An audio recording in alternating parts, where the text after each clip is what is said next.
छात्रों, हम आपके लिए कक्षा 12 रसायन विज्ञान से एक क्लास लेकर आए हैं और तीसरी क्लास है ठोस अवस्था। और ऐसे छात्र जो पहली बार चैनल पर आए हैं, चैनल को सब्सक्राइब नहीं कर रखा है, चैनल को सब्सक्राइब कर लें, बेल आइकन जरूर दबाएं।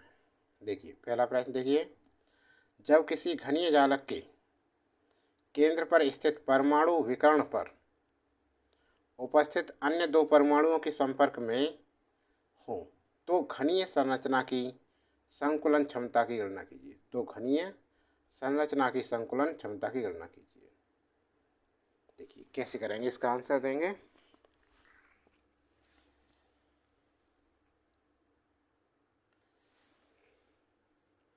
उत्तर माना केंद्रित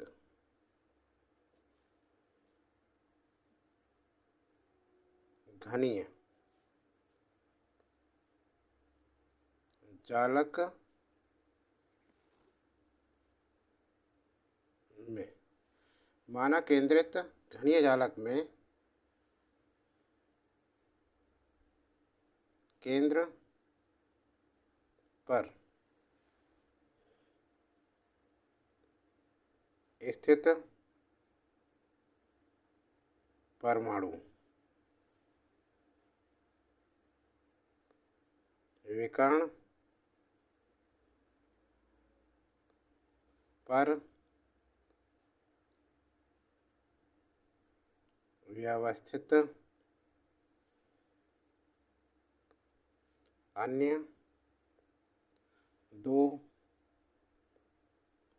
परमाणुओं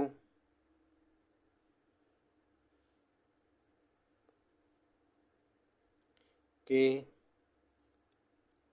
संपर्क में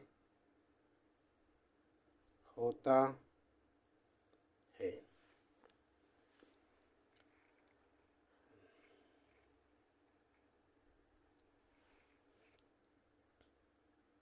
इस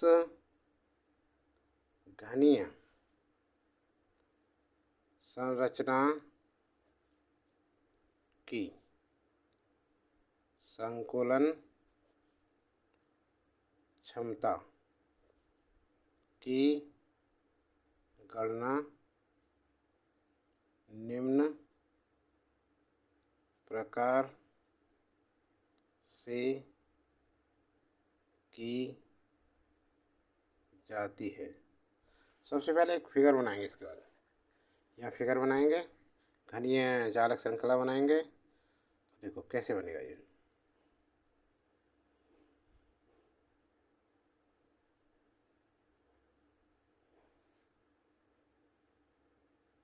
ध्यान से देखिए, साथ साथ बनाते चलिए। बनाने में दिक्कत होती है कुछ छात्रों के लिए से।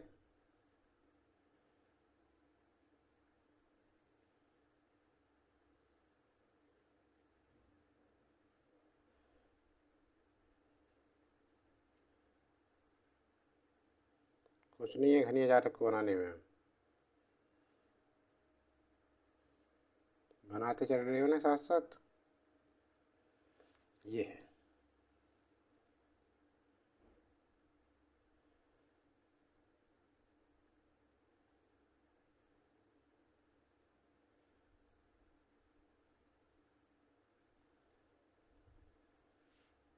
अब देखो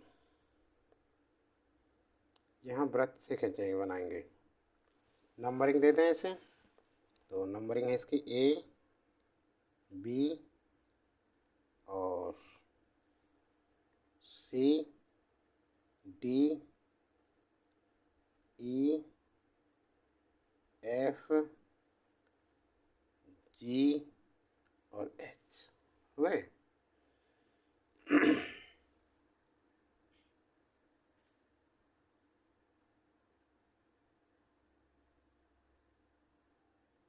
और इसका ये है सेंटर C,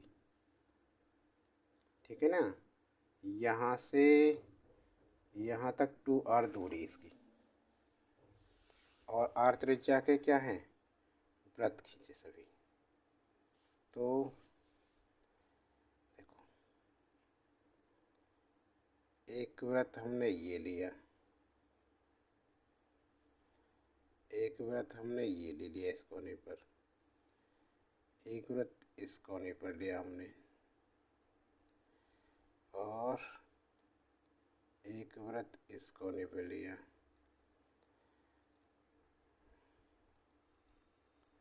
ऐसे बना दिए ये।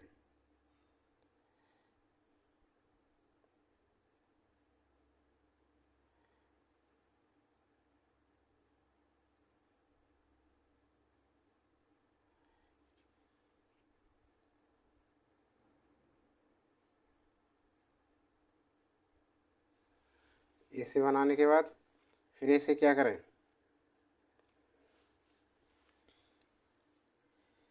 छायांकित करें इसे थोड़ा।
थोड़ा वो कर दें डॉट डॉट से इसमें।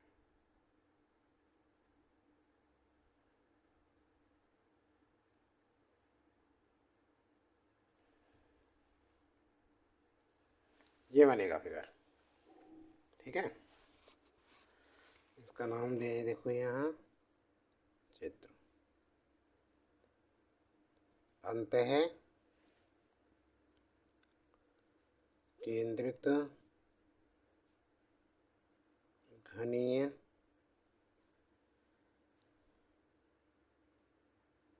जालक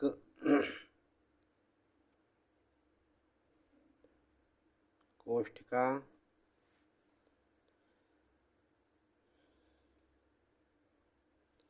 अंतः केंद्रित घनीय जालक कोष्ठिका, ठीक है ना। अब देखिए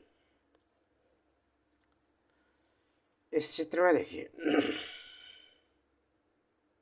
चित्र से त्रिभुज E F D, E F और डी, ये त्रिभुज ले लिया हमने एक, ये त्रिभुज बना लिया।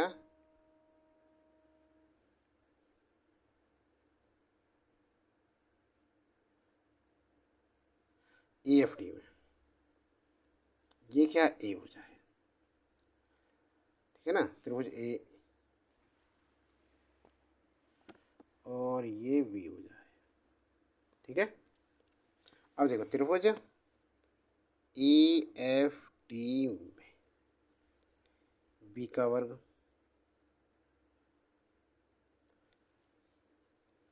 बी स्क्वायर, क्योंकि ये 90 का बनेगा ना ऐसे, तो ये हो गया बी स्क्वायर कर्ण है इसके लिए। अरे ये वर्गाकारी तो है ऐसे यूँ, तो बी स्क्वायर बराबर होगा ए स्क्वायर, ये भी ए है और ये भी ए हो जाए, ए स्क्वायर प्लस ए स्क्वायर पाइथागोरस प्रमेय से बराबर क्या हो गया 2 स्क्वायर, या बी बराबर √2 ए। इतना आ गया बी का मान, समझ में आ गया ना। अब देखो आगे,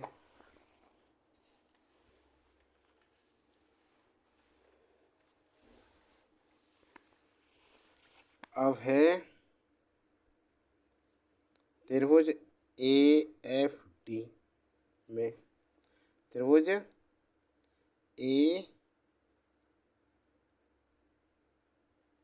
एफ और डी। अब इसे लेते हैं यहाँ, ये त्रिभुज लेते हैं। त्रिभुज ए, ये एफ एफ, ए एफ और ये ए है और ये डी है। त्रिभुज ए एफ डी में त्रिभुज ए एफ डी में क्या होगा, ये क्या है, सी हो जाएगा। ठीक है ना, तो सी स्क्वायर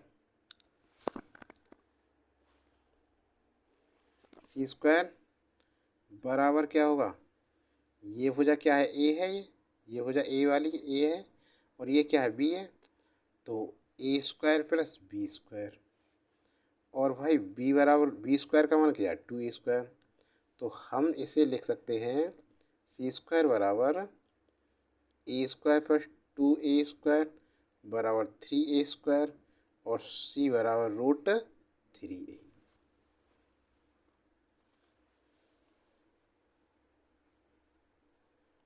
अब देखो, यहाँ देखो ध्यान से, ये आर त्रिज्या, ये आर, तो यहाँ कितनी होगी 2r और ये कितनी है r और ये कितनी है r, तो ये टोटल c कितना हो गया, c बराबर हो गया r plus 2r plus r बराबर 4r, c का मान।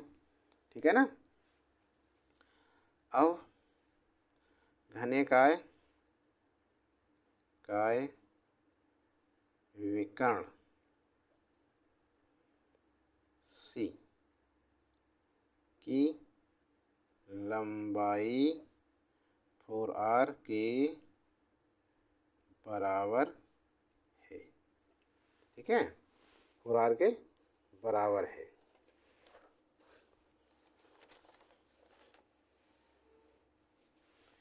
इसे आप लिख सकते हैं यहाँ या कोष्टक में, इसका नाम काय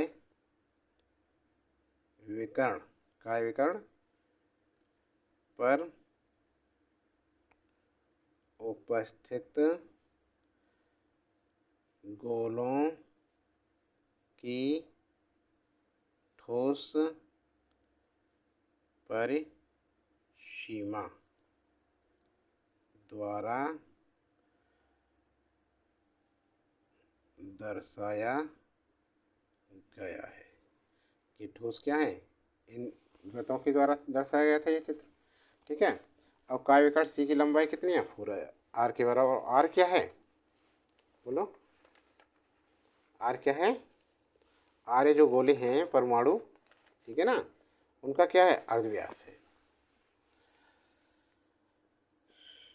जहाँ आर गोले परमाणु का अर्धव्यास है। क्या है, अर्धव्यास है। क्यों है, क्योंकि विकर्ण पर उपस्थित तीनों गोले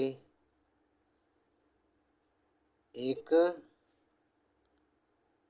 दूसरे के संपर्क में है, अतः √3a बराबर 4r। देखो, एक दूसरे संपर्क में नहीं है। अब c √3 है और c बराबर क्या है, 4r है, तो 4r लिख दिया c के स्थान पर। ठीक है ना। अब देखिए यहाँ a बराबर क्या हो जाएगा, 4/√3r। ठीक है, या r बराबर क्या हो जाएगा, इधर ले जाओ इसे, √3/4a, r का मान इतना हो जाएगा।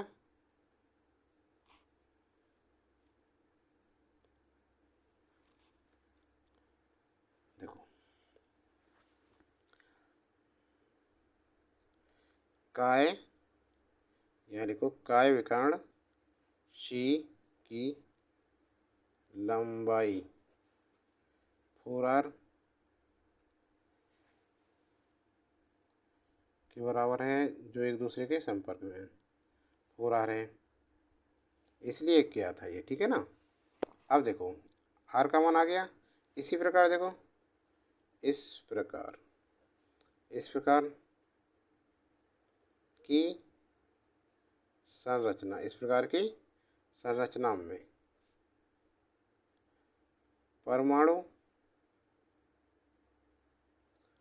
परमाणुओं की कुल संख्या 2 है। परमाणु की कुल संख्या कितनी है? 2 है। तथा उनका आयतन 2 गुणा 4/3 पाई r³ ये होता है गोले का आयतन। अरे गोले 2 ही तो हो गए। देखो यहाँ फिगर में देखो, एक तो गोला ये हो गया और आधा ये कितना हो गया? 2 हो गया। अब इसे हम कर सकते, कितना हो गया ये? चलो ये ऐसे रखें इसे। इसलिए घन का आयतन AQ बराबर कितना हो गया? 4/√3 r का क्यू। ए का मान ये है, ए का मान रख दिया, क्यू कर दिया इसका, ठीक है ना। अब अतः संकुलन क्षमता क्या है? एकक कोष्ठिका में 2 गोलों द्वारा अध्यासित आयतन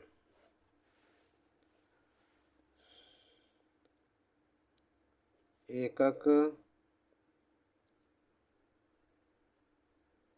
कोष्ठिका का कुल आयतन गुणा 100 बराबर क्या हो गया? 2 गुणा 4/3 पाई r³ अपॉन 4/√3 r का होल क्यूब गुणा 100।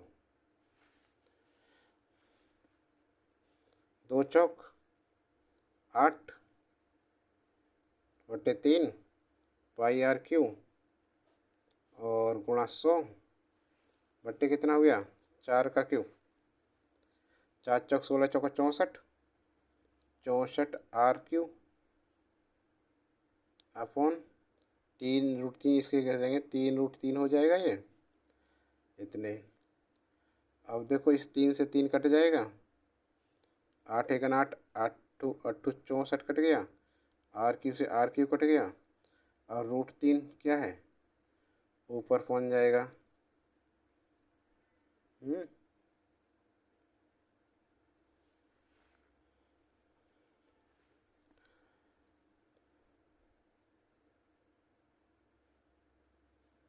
√3 ऊपर पहुंच गया और बचा पाई 8 से 100, 4 दूनी 8 और 4 से 25 बार कटाइए, गुणा 25/2 इतना हो गया जी। अब इसे सरल करें तो कितना होगा ये? √3 का मान 1.73, पाई का मान 22/7 गुणा 25/2, 2 से 11 बार कट गया ये, ठीक है ना। और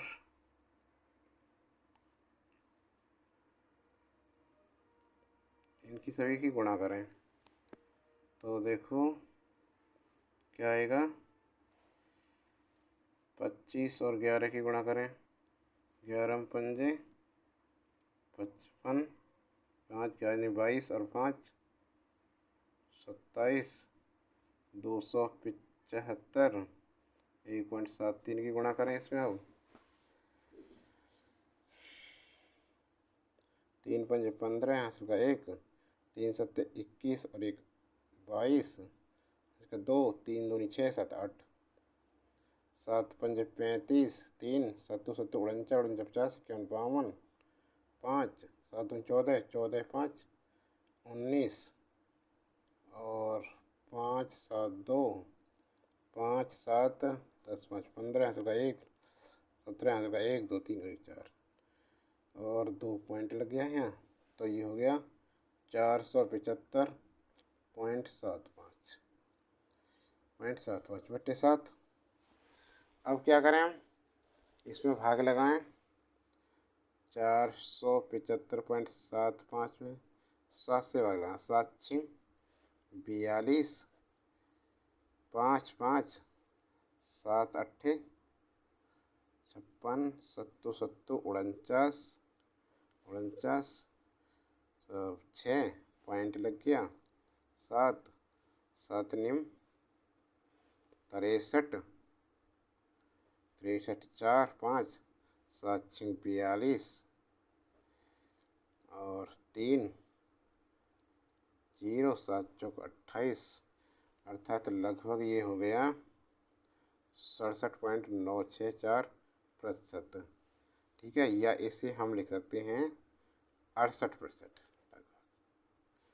उत्तर। समझ में आ गया सभी के? तो छात्रों, ये क्लास कैसी लगी? क्लास अच्छी लगी तो लाइक कीजिए, कमेंट बॉक्स में अपने सुझाव जरूर लिखें। ठीक है ना?